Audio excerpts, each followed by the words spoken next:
ሓይሊ ምክልኻል ኢትዮጵያ ዕጫ ናይቲ ዝፈሸለ ወፍሪ ሓድነት ብዝብል ርእሲ ኣብ ዘውፅኦ ጸብጻብ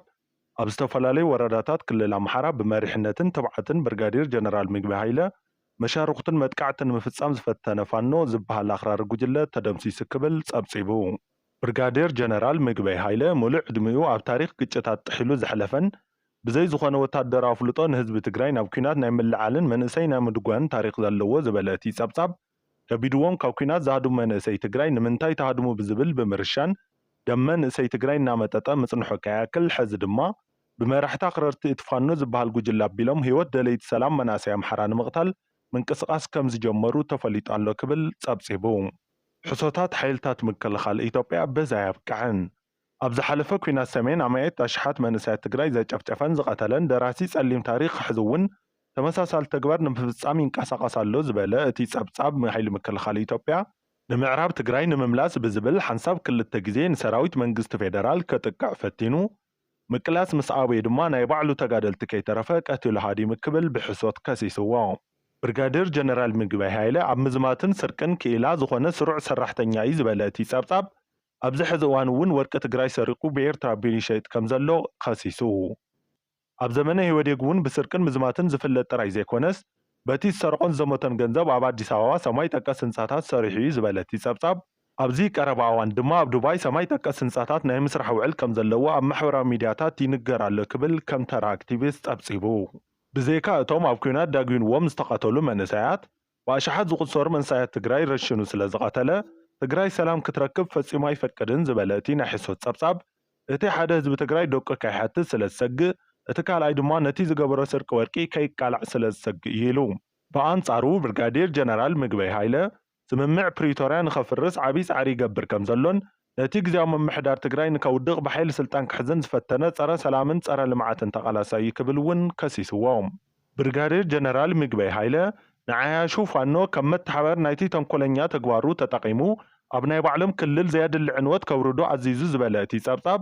ይኹን ደኣ እምበር ብስም ወፍሪ ሓድነት ኣብ ዝጀመሮ ኩናት ብዙሕ ሰብኣውን ንዋታውን ኪሳራ ከም ዘጋጠሞ ብሕሶት ጸብጺቡ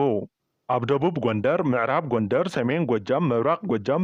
ምዕራብ ጎጃምን ሰሜን ወሎን እቶም ብብርጋዴር ምግበይ ሃይለ ዝለኣኽዎም ኣኽረርቲ በቲ ዝወልዕዎ ሓዊ ተቓጺሎም ኣለዉ ክብል እውን ከሲሱ በዚ ዘየብቅዐ ሕሶት ሓይልታት ምክልኻል ኢትዮጵያ ኣብዘን ክልተ መዓልትታት ጥራይ 317 ተቐቲሎም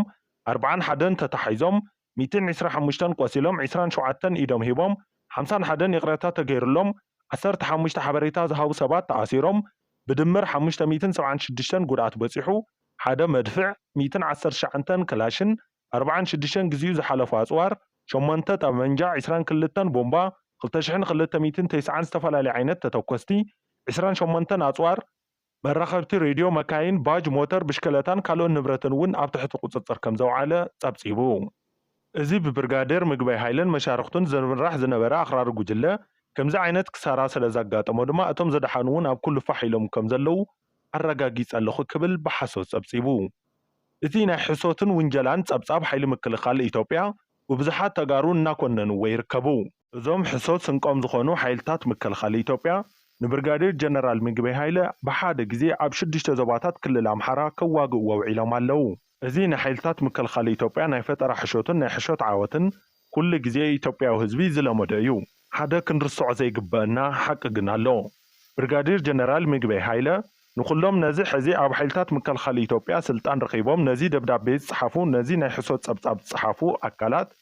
ማሪኹ ኣምሂሩ ናብዚ ዘብቅዖ ምዃኑ ዝፍለጥ እዩ ኣብዚ ናይ ዝሓለፈ ናይ ትግራይ ናይ ጽንተት ኩናት እውን እንተሪእና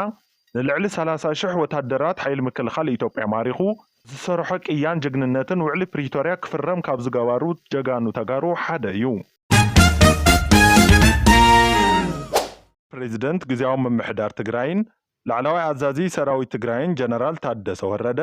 ሎማዓንቲ ኣማስዩ ናብ ኣዲስ ኣበባ ከም ዝገሸ ተፈሊጡ ኣሎ መገሻ ጀነራል ታደሰ ወረደ ብጻውዒት ዶክተር ኣብይ ኣሕመድ ምዃኑ እውን ተፈሊጡ ኣሎ